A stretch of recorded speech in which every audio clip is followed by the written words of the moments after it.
The Cann family started doing a snake show here in 1919, actually, when George Cann came back from World War I. And he'd come down here every Sunday and do a show.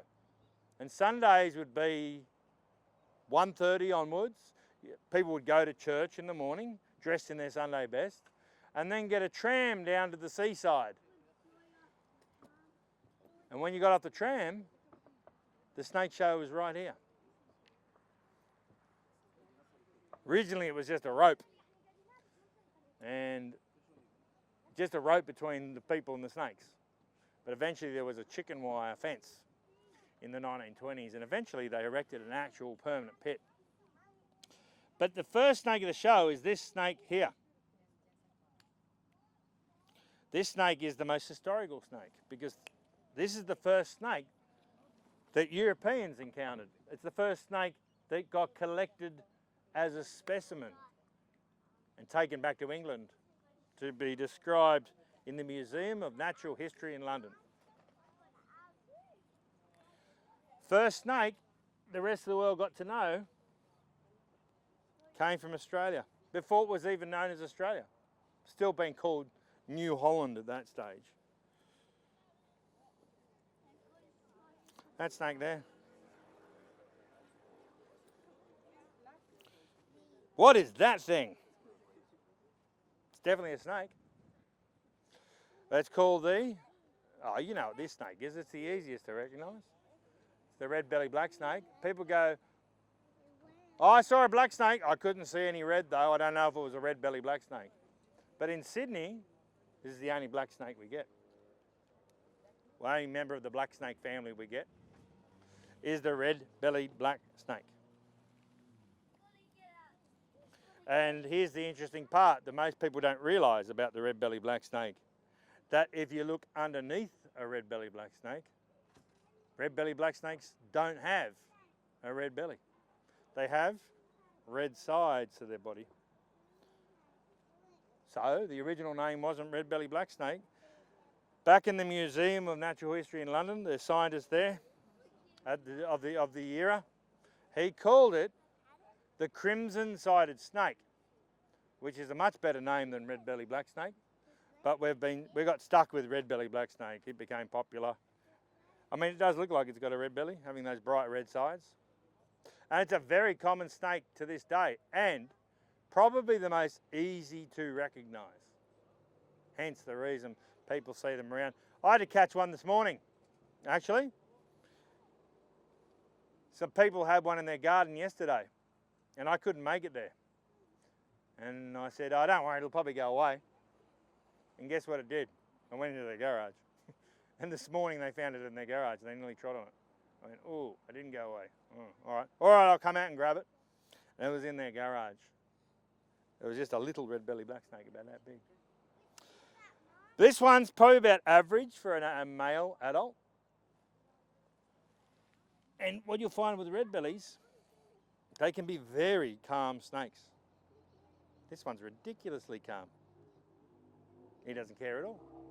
Some act more defensively. They flatten their necks. What do you think I'm going to throw it over the fence at you?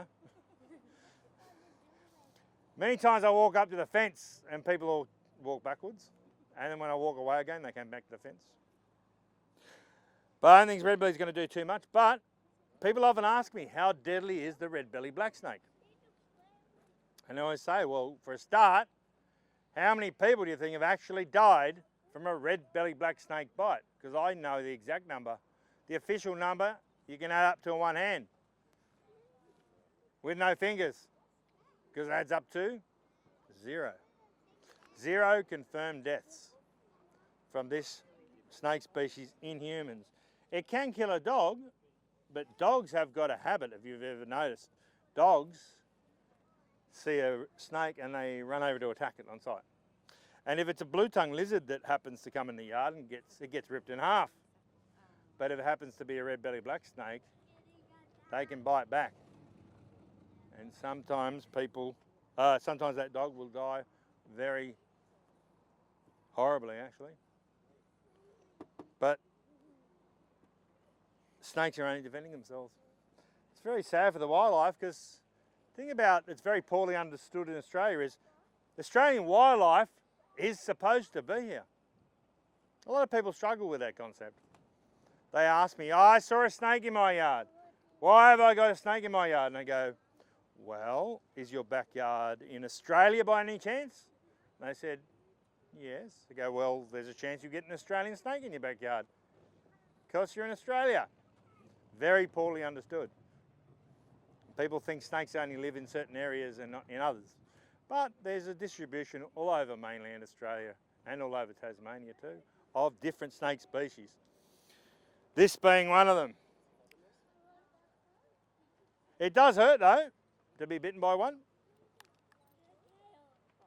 It hurts your feelings when you get bitten by a snake. No, actually it hurts in terms of it's incredibly painful at the bite site with a red-bellied black snake. And there's often a lot of localised effect. A lot of pain and swelling. And a lot of people get strong nausea after they get bitten by a red-bellied black snake. And originally I thought that might be just people, people just carry on with drama until I was bitten one day. And I was sitting there, perfectly fine. And then all of a sudden, explosive nausea, explosive vomiting, and often explosive diarrhea. That's another part of snake bite with particular red-bellied black snakes sometimes. I've had that too.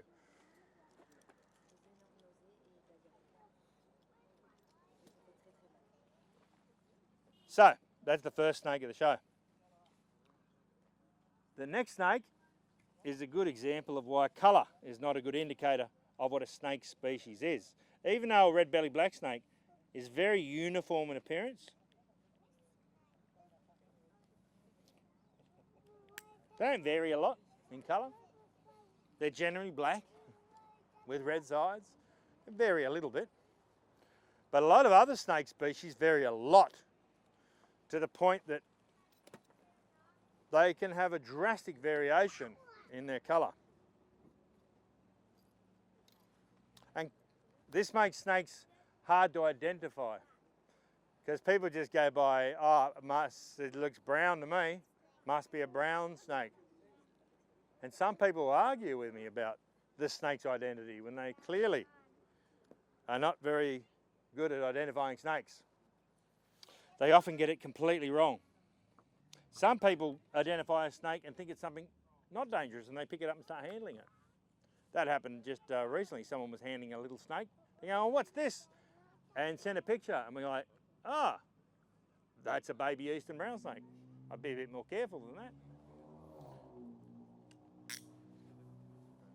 It's funny about baby eastern brown snakes.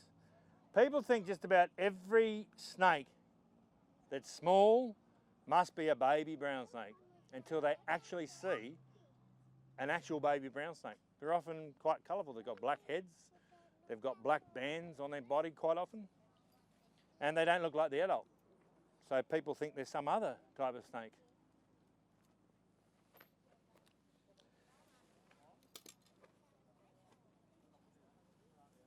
But here's a good example of why people misidentify snakes, because have a look at this one. There it is sitting there, and you might notice this snake and approach it and go, what the hell's that thing? And all of a sudden it just up and hides in the grass somewhere, it's gone.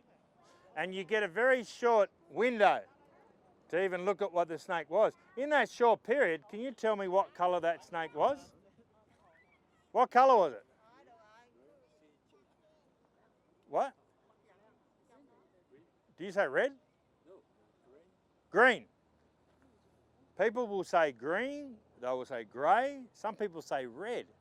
There's very strong difference in what people describe this snake's colour as, because it's almost as if this snake's appearance is designed to fool you, even when it's sitting right in front of you. That's a sort of a dark colour. From different angles it looks different. Actually, kids better put their legs on the other side, yeah. No dangling. That's what the signs say. And there's a camera there. But this snake's hard to, from different angles it looks a different colour. And this is a highly venomous, it's a technically highly venomous snake from mainly up in the Blue Mountains and down the Southern Highlands, in the Snowy Mountains. The highest points of the Great Dividing Range. You get the Highlands Copperhead. And look at its colour. From different angles it looks sort of different, doesn't it? It's hard to decide in your mind what colour this snake is. And one thing's for sure though, it's called a copperhead, but does it have a coppery head?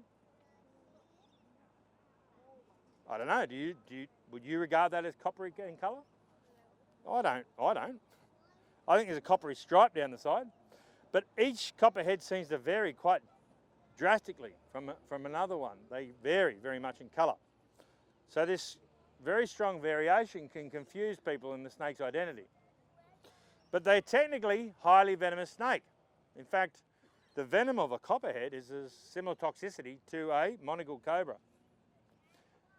And in the monocled cobra's distribution, you get quite a few people die from monocled cobra bite. How many people die from copperheads? We haven't had any modern fatalities. They're quite placid snakes, and they're in areas where there's usually not as many people as you'd get down here in, say, the Sydney Basin. Up in the highlands, you get fewer people live in those areas, and these snakes are very shy and keep out of people's way. Australian snakes are mainly active foragers that stay out of your way. Hence the reason why a lot of people are not bitten by venomous snakes. They don't sit there and wait to bite you. There's a lowlands copperhead too. You get down in Victoria and in Tasmania. And they vary a lot. They have a whole bunch of other colour variations completely different to highlands copperheads. They can get a lot bigger too. The next snake though is a lot more famous, because the next snake is the snake blamed for the most fatalities in humans in Australia up until around the 1980s or so. And it used to be the snake blamed for the most snake showman deaths and show women. Show women have died exhibiting snakes. And the most famous one I can think of that died was a snake show woman called Sleeping Beauty. Sleeping Beauty would lay on a table and her husband, the snake showman, would drape snakes all over her. And they were venomous snakes. You'll never guess what happened. Guess what happened? One of them bit her. Who would ever have seen that coming? You lie someone on a table and drape venomous snake. She got bitten. How did that happen? What do you mean she got bitten? She got bitten and she died. She became Sleeping Beauty permanently. But she was replaced with another new wife who did the same job. And she didn't get bitten and die as far as I know.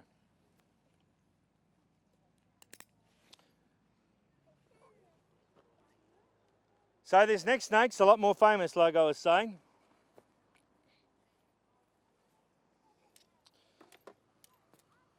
It was famous for fatalities, and people, no doubt, have been accidentally bitten by this snake at times. But you see, snake shows originally began not as snake shows. In the 1800s, there was public demonstrations of snake bite. Usually outside somewhere like the Australian Museum. And they'd pull out snakes and they'd have animals to be bitten by snakes. Usually a dog. Dog is seen to be the most common animal used in snake bite demonstrations. And what they were trying to do is trying to come up with some antidote and doing a public investigation into snake bite. It didn't end well for the dogs though. They're often bitten by this snake species and would die within, under an hour and die horribly, and people would watch. I don't think that'd be my idea of fun, watching a dog die from snake bite that was completely innocently tied up and bitten by one of these. So that would have made this snake not many friends, would it? Many hundreds or if not thousands of dogs have died in front of an audience back in those days. So that thought, sometimes that a snake handler would be bitten on purpose and would apply they had so much faith in their remedy for snake bite that they'd come up with. Trouble is, these remedies almost, as far as we know, never worked. The only thing that ever helped the snake showman was that they had some sort of prior exposure and they become somewhat immunised against snake bite from being exposed many times from snakes like this one. That was the go-to snake for many years, was the... I'm going to ask any children. Does any children know here what this snake is? Do you know what snake this is? They often do. I ask adults and they're like, oh, it's a brown snake. It's actually a tiger snake. This is a tiger snake, and tiger snakes are highly variable in colour. They often have banding, but not always. But most of the time they do. And here's a good example of a tawny sort of coloured snake with very faint yellow bands. And that's pretty average looking for a tiger snake. They're very variable though. I can't even express that enough, how variable tiger snakes are in colour. They can be so many different colours. They can be jet black with no stripes at all. Or they can be a bronze or gold, or sometimes I saw a picture of one colleague caught in Tasmania. It had little speckles all over it. Very highly variable coloured snakes. But this one is a little bit more typical, I would say. But a sort of a faded sort of variant of the colour that tiger snakes are. They can be very defensive, or they can be like this tiger snake is. I think it's sort of, they learn quite well that they're not going to be harmed. So he doesn't actually do anything. He'll act defensively if he resents being handled, but if not, the snake doesn't do anything. But tiger snakes are famous for one thing. They're actually better at biting a handler than a lot of handlers expect. At first, people are very alarmed handling venomous snakes and they're on high alert, but eventually they let their guard down. Maybe with a snake they think it's not going to do anything. And then when this snake resents being handled, that's when it usually bites.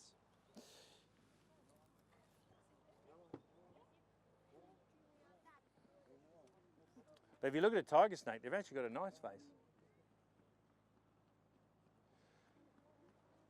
If you were bitten by a tiger snake before the invention of antivenom, people normally died about 50% of the time. That's the best way of describing a snake's venom. Not what is it the top 10 deadliest snake in the world. That's useless information, really. It's not helpful, is it? Because there's snakes that are nowhere near the top 10 deadliest snakes in the world, yet they kill the most people. There's a little snake that you get across Asia, and it kills more people than any other snake. It's called a saw-scale viper. No one's ever heard of it. It's a little ambush predator. And in Australia, most of our snakes are active foragers that actually stay out of your way. And if you go near them, they're able to move away from you very quickly. They're not an ambush predator that sits there and now unable to move and just sort of waits. And if stepped on, may bite as a defence. But tiger snakes have killed enough snake showmen, probably 30 or 40 snake showmen and women that have died in front of being bitten in front of an audience. So that leaves us with one last snake, actually. I've got one last snake over there. He's in that bag over there. The last snake is the snake blamed for the most deaths in the last 20 or 30 years. And it's a snake that lives all over mainland Australia. Well, a member of its family lives all over mainland Australia. There's 9 separate species. See where the tiger snake lives in the southeast of Australia or the southwest of Western Australia. This next family of snakes lives in every pocket of mainland Australia. and that makes it quite a medically significant snake. In Australia, you get about 2 snake bite deaths a year, which is a bit less than other countries actually, especially if you compare it to India, because guess how many India gets? More than double than Australia gets. Actually more than triple. Actually, they get about 46,000 snake bite deaths a year in India. Yeah, we get 2. There's a lot more people in India, but there's a lot of reasons. There's people inadvertently step on snakes and then don't go to hospital in India. Very common. They go to the faith healer. I hate the faith healer. He sucks. You'll hear a lot about this snake, especially in social media. For some reason, everyone's got an opinion on this snake, and a lot of people are going to encounter this snake in their lifetime in Australia. Either this snake or one of its close relatives, because this snake and its close relatives live in every habitat in mainland Australia. So very widespread. And on a hot day, crossing the road in rural New South Wales or Queensland or Victoria, it's a very common sight. Do you think anyone ever exaggerates this snake? When it's actually quite an exaggerated snake to start with. A lot of other snakes do very little. And this snake does something other than nothing. If a snake does anything, people often exaggerate it. But this snake doesn't even need to be exaggerated in some ways, even though people do. This very common sight of the Australian bush is the eastern brown snake. The eastern brown snake, and when people come across many different snake species, they often think everything's an eastern brown. Everything's a brown snake. And when they come across an actual brown snake like this, they often misdiagnose it as a king brown snake. That's the most common misused term when it comes to brown snakes, is the king brown snake. That's the voice they use, too. Oh, it's a king brown. We get them up on the farm. That's what people always say. And you go, where's your farm? And it's absolutely nowhere near king brown distribution. And king browns are a type of black snake. They're in the black snake family. This is the main man of the brown snake clan, is the eastern brown. And he has very nervous behaviour. This one's sort of chilling out a bit though, isn't he? He was a bit more feisty earlier. But he has this elaborate defensive behaviour. If you go up and poke at one, it does stuff. Sometimes it even launches backwards at you in an attempt to try and scare you away. And it seems to work. But the trouble with brown snakes is people often see a brown snake and then they go to the brown snake and they attempt to do something to the brown snake. Don't do that, eh? You see a brown snake, you're not in any danger. But people somehow think that now a brown snake's going through the backyard, suddenly the chances of someone being bitten are suddenly gone through the roof. So what do?